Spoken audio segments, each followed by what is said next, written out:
哎，开门呢！嗨，欢迎来到享住森林。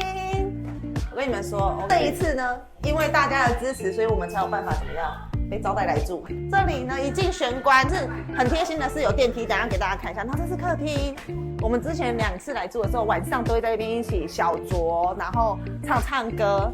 这个荧幕非常大，然后就会坐在那边，非常的舒服。然后它有很大的庭院，还提供烤肉架那些，下雨天不要出去了。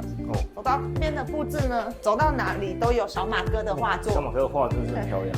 然后这是他的厨房，我那时候第一次来的时候非常惊艳，好不好？他的厨房很大，厨房很夸张的地方是，老板呢还提供了什么？这整店的水果，早餐也留给我们了。然后再来呢，还有咖啡都可以做使用。再来早餐的牛奶，都给你了。晚上要料理哦。老板人真的非常好，他准备一些东西都是可以做使用的，好不好？就是这个。然后更厉害的地方是，那时候晚上我们会干嘛？你知道吗？我们在这边放音乐、聚餐，嘿，就在这边吃饭，大家一起吃。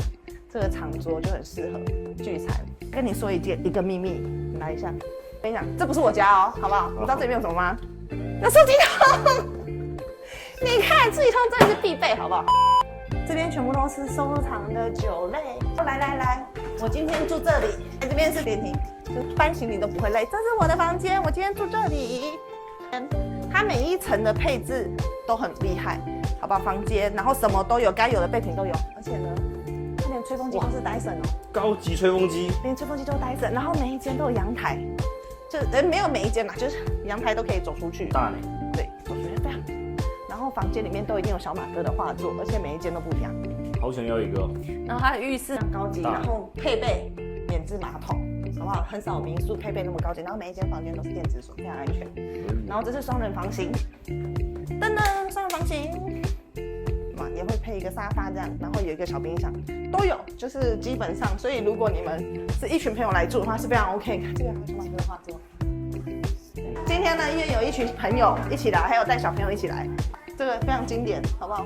这个房间非常的美，尤其是这个这边，来，这边，如果你一个人想要放空的时候，你就坐在这边。哇，这很赞呢！思考你的人生，对，或者你要喝鲈鱼精也是可以的。好，鲈鱼精，这是我们的啦。我知道啦，这是你的，是不是？这是你明天要喝的吗？哦，所以你今天已经喝过了吗？你小鸟今天是有什么事情？你等我小鸟。我在录音。这边就是它的收藏，这边呢就在宜兰的享住森林，你只要 Google 搜寻享住森林就可以搜寻得到。爽哦，躺在这边。这个环境真的很可以。你看看